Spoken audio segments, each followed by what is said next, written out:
Well, so receiving graciously is one of the 6 intimacy skills too. And this was a tough one for me. I didn't think I was such a bad receiver. I didn't know that I wasn't but I was. My husband would say, I remember like waking up in the morning and he'd say, "Oh, you're so beautiful," and I would be like, "No, my hair's a mess. Like, don't look at me." Like I would reject his compliments, or he would buy me flowers, and I wasn't so great about that either. I'd be like, we could save money if you didn't buy me so many flowers. Like I made it about an expense.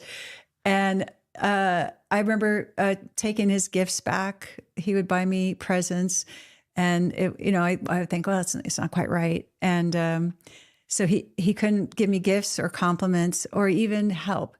Sometimes he would do the dishes, but he wouldn't do them the way I thought they should be done. And so I was critical. I was like, never mind, I'll just do it. I'll just do things myself. And I was taking away his opportunity to be my hero, to, like I was saying with all those men that have said that making their wives happy is the most important thing. He was losing his opportunity to make me happy. And further, I wasn't happy. When we were struggling in our marriage, one of my strategies was to just wear this frowny face all the time and to let him know that he was not making me happy. I'm like, I was like frustrated and full of resentment because I was doing everything because I wouldn't let him do everything, but I didn't see that. So there's a cheap phrase for receiving graciously: gifts, compliments, help, and apologies. And it's just 2 words. I feel like, write this down, right? All right. You ready for the cheap phrase? I'm ready.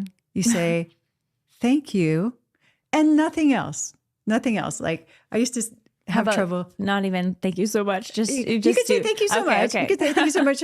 We do a little exercise actually when we're not. This is not something you do out in the world, but when the coaches are together, we do a little exercise where if you receive a compliment, just to kind of strengthen that muscle, you could say "thank you," or you could say "thank you, that's true," just to really let it land.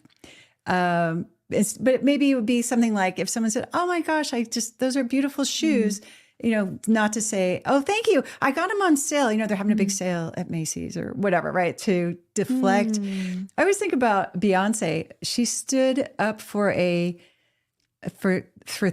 whole minutes. She stood during a standing ovation.